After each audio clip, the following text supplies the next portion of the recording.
Ipswich Town have been a breath of fresh air upon their Premier League return, but it is widely accepted that they'll probably go down this season.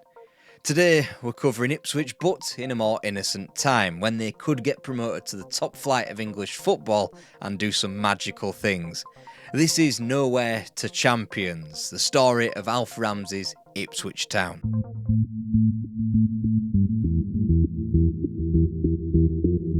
Ipswich Town were literally nothing until 1935 when Captain Ivan Cobbold became president. Then the tractor boys were barely one of those yellow and red toy cars every dickhead knocked about in their garden when they were 4. Cobbold had the idea of turning the amateur club professional, and he achieved that. He had the idea of getting them a membership into the Southern League, and he'd do that too, as Ipswich won the title at the first time of asking. But this didn't mean that Ipswich would be given a spot in the Football League like they would be today. The Football League was a dictionary definition of an all-boys club in these days, and to be given the privilege of the Football League was to win votes in an election. Ipswich got 24 votes in 1937, which wasn't enough, as Exeter City and Aldershot Town sealed their spots in the Football League in a committee room. Cobbold had more ideas. He hired Manchester United's club secretary Scott Duncan, who would become influential. Ipswich might not have won the league, but they finished in 3rd, high enough to grant them a spot on the ballot for an election to the Football League. Duncan then used his rub to win votes, and this time Ipswich's tally of 36 was higher than Walsall's and Gillingham's. Any momentum Ipswich had would be brought to a shuddering halt by World War II, and by the time they returned to the post of chairman, had become a revolving door. Cobbold died, his uncle didn't last too much longer, and Peter Chevalier's time at the top ended midway through the 1949-50 season. Then the post returned to the Cobbold family, and Ipswich could get going once again. They finally got a taste of the 2nd division after promotion in 1954, only to be sent immediately back down. The best they got out of the deal was signing Ted Phillips, an obscurity at first, but he'll become much more important later on. With Ipswich back in the basement of the Football League, Scott Duncan finally retired to allow for some new blood to inject some life into the club.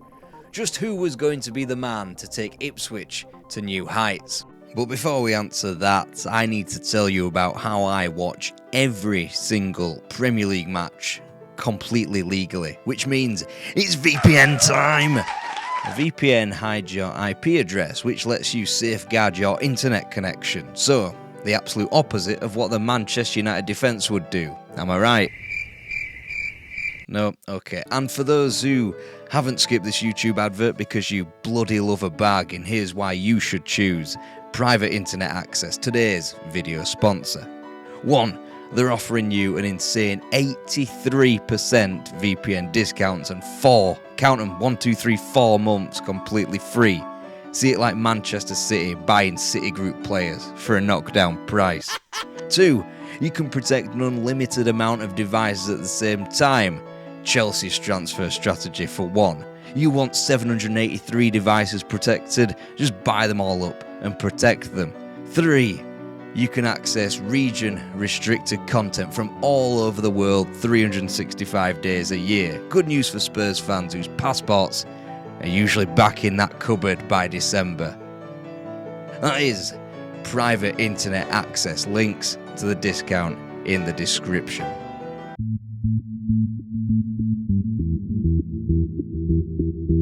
Alf Ramsey was a semi-successful footballer, but was only able to do so once a stretched twig of peace had finally been brought back from melting point after World War II. He'd be capped by England, appeared at the 1950 World Cup and won the league with Spurs. As Ramsey's legs creaked into their 35th year and players like Danny Blanchflower emerged into the team, it was clear that his time was up. Instead of retiring gently into that good night, Ramsey decided to plunge himself in at the deep end of the 3rd Division South for his first management job. If only more former England players in 2024 had the humility to do the same. After the first match, it probably looked like a big mistake. Ipswich were depressingly defeated by Torquay United. Ramsey had plenty of challenge nuggets on his plate. First and foremost, organise that damn defence, and he'd do so through Neil Miles. Meanwhile, on the wing, Ramsey concocted a plan that would reverberate through world football and change the English game forever. Jimmy Ledbetter was a middling player brought in from Brighton, one of the very few signings Ramsey wished to make. His experiment with Ledbetter was to pull him back. He'd become a deep-lying winger, and the rest of Ramsey's tactical nous would be formed around this. The deeper wide men with overlapping fullbacks, not dreamt up in this era, were used to play direct football into the forwards. The first trial of this experiment was a 5-0 thumping of Northampton Town. The Tractor Boys chunted towards promotion, but just one promotion spot proved prohibitive behind Leyton Orient and Brighton. 2 points the difference, Ipswich would rue a 3-2 defeat to Norwich City. Roy Bailey was in from Crystal Palace thanks to the broken arm of Ipswich's number 1 Charlie Ashcroft. Bailey would not relinquish his place in Ramsey's squad. The summer of 1956 was Ramsey's first real roadblock at Portman Road. For one, he had to rebuff overtures from Charlton Athletic. Also, he had to contend with predecessor Scott Duncan sitting on high as the club's secretary. Ramsey used the two situations to get what he wanted: total control. He'd stay as long as Duncan stopped sticking his oar in, and so it was agreed. With renewed confidence, Ramsey brought Ted Phillips back from his loan and signed Larry Carberry from a local club, and it seemingly got them nowhere, sitting rock bottom after 7 matches. The club was rejuvenated by 2 4-0 humpings of Coventry City and Brentford, and the more Ted Phillips was handed the number 10 shirt, the more the Tractor Boys picked up speed. Phillips plundered 41 goals, and the club didn't lose for 3 months after Christmas, which took them to within 4 points of league leaders Colchester United in March. Come May the 1st, Ipswich had a red-letter day. Colchester United sat top on 58 points, but they had already completed their season, so needed a minor miracle to go up to the 2nd division. Torquay United was second, also on 58 points, and had a trip to 20th place Crystal Palace. A win would take them up.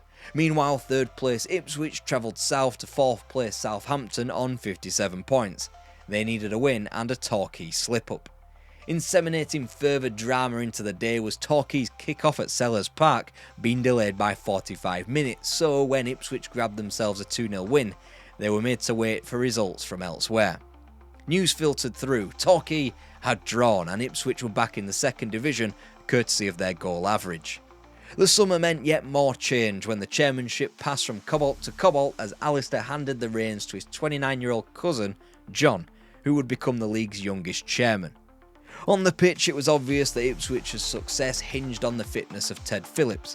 His missing for vast swathes of the season meant that 8th place was more than respectable, as Tom Garney's filled the void adequately. That summer, Alf Ramsey relatively broke the bank to prize Ray Crawford from Portsmouth for a fee that must have been staggering in Suffolk at £5,000. The club could have done without relying on their new signing almost solely immediately, but thanks to continual injuries to Garney's and Phillips, Crawford's 26 goals was only enough for 16th place. Comfortable in survival, but it was about time that Ipswich got going up the table. The biggest incoming in 1959 was West Ham's Andy Nelson, who was to serve as a similarly influential role at the heart of defence as club captain Reg Pickett. Dwarfing this business was the retaining of Ted Phillips, who had been courted by Bill Shankly's Liverpool, who were at the business end of the 2nd division come May 1960. The year began with a fine run of form in Ipswich, but the Tractor Boys had left too much road to get through as they improved to 11th place. The 1960-61 campaign was officially Ipswich's Silver Jubilee year, and it would be pivotal. This was a time to prove whether they were a second-tier also-ran or whether they would seize their momentum and continue to punch above their weight.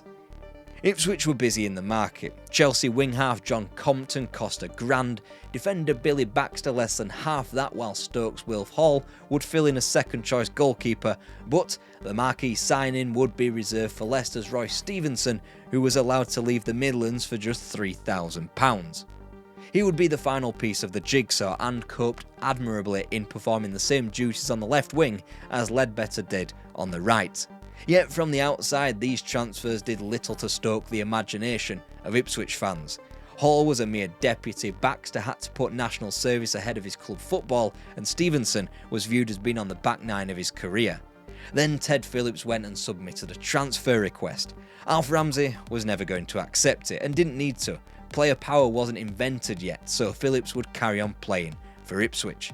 He'd withdraw the request after he starred in a 5-2 win at Elland Road against Leeds United, and it became evident that Ipswich were pushing for promotion. Whilst league form boomed, the domestic cups were both busts. In their first ever League Cup game, Ipswich went down to lower league Barnsley before Southampton knocked them for 7 in the FA Cup. But it was probably a good job. Ipswich's league form recovered from a wee Christmas wobble, with another spot of early year form, losing their first 1961 game on March 25th against Luton Town. By this point, the Tractor Boys were parked firmly in top spot, a point ahead with a game in hand and, crucially, 4 ahead of Liverpool in 3rd place. The vital win on this run was a 3-1 triumph at Bramall Lane, which put Ipswich top and took out their nearest rivals for promotion. In fact, where Ipswich had meekly bowed out of the cup, Sheffield United were profiting from a cup run that led to a semi-final replay with Leicester City. In a way, these distractions also served to profit Ipswich too. As the Blades were blunted in the cup replay against final-bound Leicester, it was a happy Easter for Ipswich, beating both Borough and Huddersfield to go 5 ahead of Liverpool with 6 matches to play. Promotion was eventually sealed thanks to a nervy 4-1 win over Derby that was only sealed with 3 goals in the final 9 minutes. 7 points ahead of Liverpool, Ipswich would be joined in the top flight by the cup semi-finalists, Sheffield United. Whilst the Blades had been champions of England in 1898 and were about to play in the top tier for the 44th time, Ipswich Town were virgins. A price of 500 to 1 was correctly placed on them winning the league, with one local bookie even going to the lengths of putting a 150 to 1 price on Ipswich leading the league at any point in the season. The more realistic odds were the 6 to 4 for relegation, but even that was viewed as generous. Ramsey had spent just £12,300 that summer to bring in Doug Moran from Falkirk. For a bit of perspective, the biggest fees in England that summer were made by second division clubs Liverpool and Sunderland when they signed Ian St John and Brian Clough respectively for 5 to 7 times that amount. In fact, Brian Clough's transfer to Sunderland represented a smidge more than what the entire Ipswich Town team cost. £33,600 in 1961 got you the entire backbone of a promoted club, and figures such as Roy Bailey, Larry Carberry, John Ellsworthy, Ted Phillips and Jimmy Ledbetter were all key men and had all been with the club since the 3rd Division days. Ramsey had cultivated a team of experience on a shoestring. Only Ray Crawford was under the age of 26, and he would be the primary source of goals in an Ipswich team whose sole source of inspiration was its tactical innovation. The club prepared well. The groundwork was literally done in expanding Portman Road's north stand, whilst Ramsey juggled incessant road running with playful games of foot cricket to shape up the team in pre-season. They immediately held their own, first drawing away at Bolton and only losing to recent champions Burnley 4-3 at Turf Moor thanks to a defensive mistake. Another 4 was shipped in Portman Road's first top-flight game against Manchester City, but 2 late goals proved the difference in that 4-2 defeat. The month ended with the club's first top-tier win and against top-tier opposition too, when Burnley visited Portman Road and shipped 6. John Compton made his debut and kept star man John Connolly quiet, whilst Ray Crawford banged in 2 goals. September 2 was a month of 2 halves. They'd go to Sheffield Wednesday and West Brom and win, and comfortably put away Blackburn and Birmingham in the league, as well as Manchester City in the League Cup. Thankfully, they'd remain entertaining in less successful outings, losing 5-2 at Goodison Park and 4-2 at home to Fulham before a Desmond at Ewood Park. The Tractor Boys were flying high, 6th and only 7 points behind a more locomotive Burnley. October drew another League Cup progression against Swansea Town, whilst the month was reserved for the more headline triumphs over West Ham and reigning double champions Spurs. Unfortunately, the pie-in-the-sky thinking of topping the league was undone by a combination of a draw against Blackpool and what was quickly becoming a Burnley procession at the top of the table. The win over Spurs had turned the national footballing attention onto Ipswich Town, and entering the heavy months of November and December, their mettle would be tested, and the club entered 1962, having passed that test with flying colours. They got one over Matt Busby's Manchester United and reached Ramsey's personal target of 24 points by Christmas, weeks in advance. With Ray Crawford personally celebrating becoming Ipswich Town's first ever England international and the shackles off, Ipswich's good football continued. They were grounded somewhat by fourth round eliminations in both the League Cup and FA Cup to Blackburn Rovers and, sadly, Norwich City respectively. But as 62 drew in, Ipswich sat only 3 points behind Burnley. The only problem being that Burnley had multiple games in hand, and it was by this point only a matter of time before they'd run away with the league. Whilst Ipswich had become known for their early season form, Burnley were just as imperious. The trident of Jimmy McIlroy, Roy Pointer and John Connolly were ferocious up front. Man City, West Ham and Birmingham all shipped 6 or more goals at Turf Moor. So good they were that a domestic double was on the horizon. This hadn't been achieved in the 20th century until 12 months prior, when Bill Nicholson had done so at Spurs. Now Burnley were on course to do exactly the same as they rattled through Everton and Sheffield United to reach the final four of the FA Cup. And that just suited Ipswich Town down to the ground. Whilst Burnley always had half an eye on the Cup when they produced their scintillating form, Ipswich continued to pick up victory after victory with full focus on the league. Only 1 point was dropped in February before wins over both Sheffield clubs left them only 2 points behind Burnley with 11 to play. The problem continued to be Burnley's games in hand, but the closer and closer everyone got to Easter without those games being played, the less of a problem it became for Ipswich. If Burnley continued in the Cup, they would have to start picking and choosing the league games to sacrifice if they wanted English football's ultimate glory. Then Ipswich went to White Hart Lane on March 14th and won 3-1 in a match the Tractor Boys could have easily won by 6 or 7. Spurs were now out of the title race, and what's more, Burnley could only draw, leaving the gap tantalisingly at 1 point.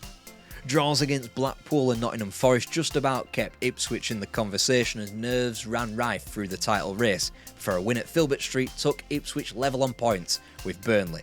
Burnley, who could now boast 3 games in hand, but now only a month to play them in. Ipswich ended March with a 3-2 win at home to Wolves. It would have been good news on any day, but the sweetest information came from Villa Park. Burnley had drawn their FA Cup semi-final with Fulham. They would need a replay in 10 days' time, officially taking Burnley's April to a minimum of 11 matches. Ipswich, meanwhile, had 6. But they started it absolutely disastrously with a 5-0 loss at Old Trafford, as Burnley reassumed pole position, but only thanks to tired draws against Nottingham Forest and Wolves. The teams were back to 48 points apiece with Burnley's famous 3 matches in hand. Burnley's 2-1 cup win over Fulham at Filbert Street could easily be construed as good news for Ipswich too.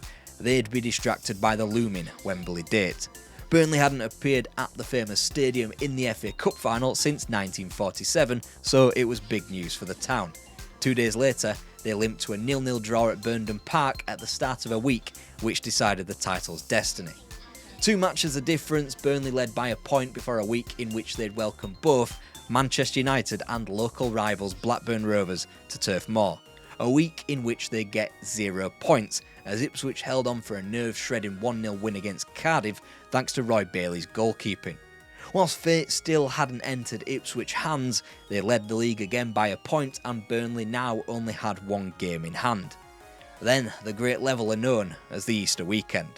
Both clubs would play Good Friday, Easter Saturday and Easter Monday, so when you take to Twitter or X to complain about football scheduling in 2024, remember that. A record attendance met the holy day in Suffolk as Ipswich fumbled a 2-goal lead at home to Arsenal. That draw was compounded by a 2-0 win for Burnley against Blackpool. If the old Clarets were back, Ipswich surely didn't stand a chance. Another nervous Ipswich display claimed a point at Stamford Bridge the following day, whilst Burnley performed even worse on their travels, losing at Bramall Lane. Fate still wasn't in Ipswich's hands, they led by a point, having played a game more. The intolerable quiet of Easter Sunday finally gave way for another decisive day in the title race.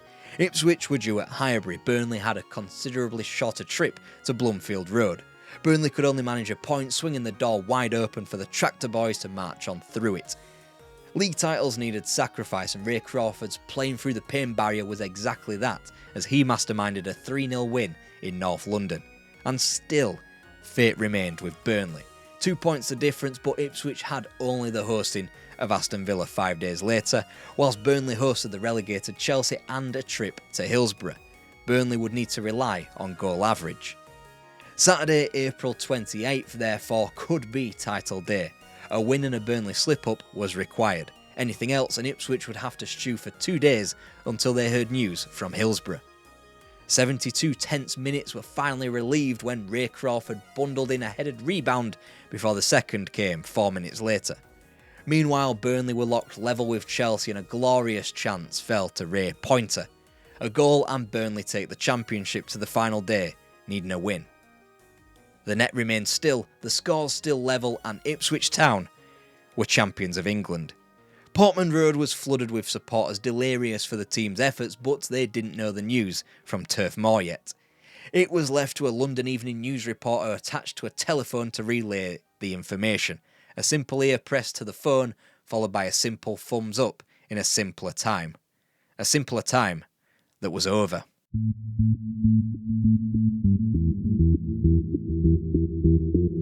Such was the level playing field of football before the abolition of the maximum wage in England that Ipswich Town weren't the first team to become English champions immediately upon their promotion to the top flight. Everton had done so in 1932 thanks to the goals of Dixie Dean, and Tottenham Hotspur, with Alf Ramsey in their playing ranks, matched that feat in 1951 under Arthur Rowe's management. But they'd both been in the First Division before. Nobody had won the First Division in their first ever top flight season, with the obvious exception of Preston North End in 1889, when it was everyone's first season in the First Division. Ipswich had won each of the third, second and first divisions, but again they weren't the first to do so. Wolves did that between 1924 and 54. Ipswich had performed the same feat, but inside of 8 years from 1954 to 62. Ipswich Town's success solely relies on Alf Ramsey, and their meteoric rise can largely be attributed to the tactical innovation of the deep-lying wingers Stevenson and Ledbetter. They facilitated the likes of Crawford and Phillips when wingers in this time were supposed to be getting chalk on their boots, out wide or by the byline. It is a tactical route with his roots in Ipswich and via Mario Zagallo in the first Brazilian World Cup winning teams of 1958 and 62. It allowed for a team who probably should have been skulking around the lower reaches of the second division on quality to go from third division obscurity to champions of England. Of course, for a team of Ipswich to rise the way they did, they needed a drop of luck. Only 7 teams had won a 42-match top-flight English league with fewer points than Ipswich's tally of 56. Only Sunderland's 1936 vintage had conceded more than the 67 goals to claim the title. That luck, of course, stretched to the treatment table, which remained largely vacated. 11 players featured in 44 matches or more, with the remaining 6 players used, not reaching double figures for appearances. But it was a triumph of its time. The maximum wage was in the process of being abolished, and it really was the beginning of the end of an era truly where anybody could win the league. The 1960s would be a testament to that, as the decade was a petri dish of growing the clubs that would become the biggest in the country forevermore. Manchester United, Liverpool, Leeds, Everton, Tottenham, Chelsea and Arsenal all stepped in to this less chaotic world. And of Ipswich, they didn't take long to tumble down from the top of the mountain. Alf Ramsey was courted for the England national job, and upon his departure, it was obvious this would be a one-off success. They had finished 17th in attempting to compete in the European Cup, unfortunate to bow out to eventual winners Milan in the second round. Ramsey's successor Jackie Milburn was way out of his depth and was the man in the dugout for the record 10-1 defeat to Fulham. You know, that result that got played on Boxing Day 1963 that gets shared on social media every 4.2 seconds. Ipswich went down in 1964 without any legacy of youth development or scouting revamps, as the hierarchy chose to future-proof themselves by improving Portman Road. In tomorrow's video, however, a more sustained success for Ipswich Town. If you missed our last issue of videos on German football, have a look through this playlist. We've got Union Berlin, Borussia Mönchengladbach, Hamburg and plenty of tales from East Germany.